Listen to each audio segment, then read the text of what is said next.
नमस्कार शेतकरी मित्रांनो, आज आपण बघणार आहोत ह्या सीझनसाठी, ह्या हंगामासाठी जे पीक घेणार आहोत.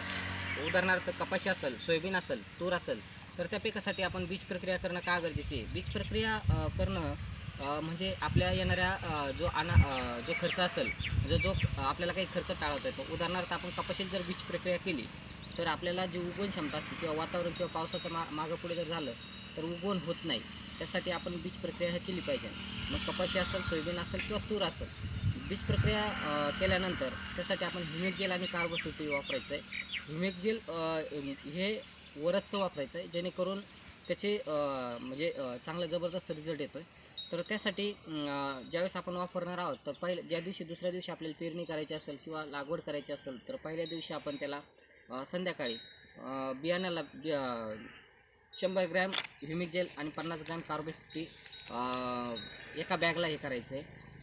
कपाशी वापरत असेल तर, आणि जर सोयाबीन हे करत असेल तर त्याला पण तुम्ही 50 ग्रॅम घेऊ शकता ह्युमिक जेल आणि 100 ग्रॅम ह्युमिक जेल घेऊ शकता आणि 50 ग्रॅम कार्बोट्युटी घेऊ शकता.